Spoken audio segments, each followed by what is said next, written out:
Good afternoon. My name is David Gauna with One Specialty Pools, and we're out here in Southlake, Texas today. We've got this pool going out here. I want to turn it over to Mike Hammonds. He's the one that designed this pool for us.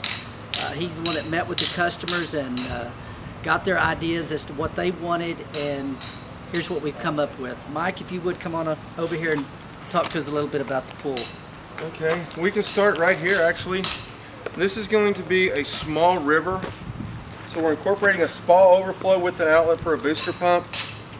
Typically you would see something in a flatter format, just kind of maintaining the basic perimeter shapes that we need to work with them. But what we're doing in this account is we're actually going to use some larger rock here on the edges, taper to a finer rock in the center to give it the look of erosion.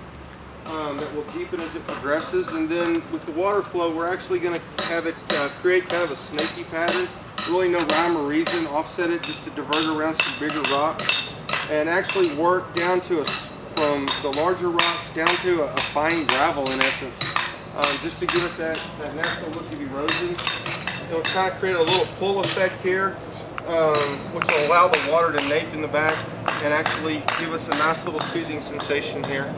And we'll repeat that process on the other side of the spa as well, but of course not symmetrically, so we'll have some difference.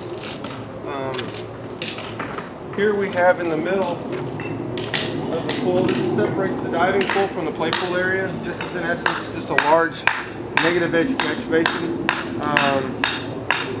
With the client's criteria here, we wanted to create a real random, natural type waterfall effect. This particular stone is a Wash Creek rock. It's very hard, very dense. Here on the edge, it's hard to see here, but we're actually going to create steps in this area. So a small portion of this back here, about 2.5 feet, is going to be exposed. So we're going to kind of create this same illusion with the rock rolling around.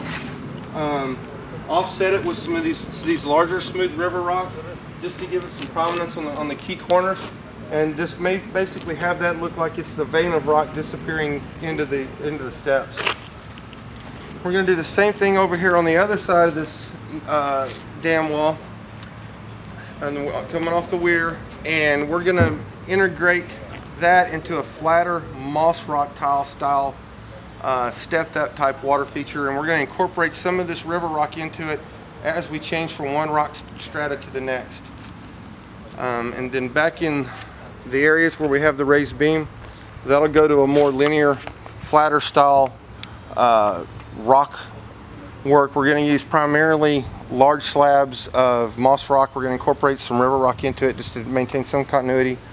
And those are going to finish out about 3 foot tall, and then with the slide there in the center, which will have a real nice 3-color incandescent glass tile on. Any other questions? Okay. I don't think so. Why don't you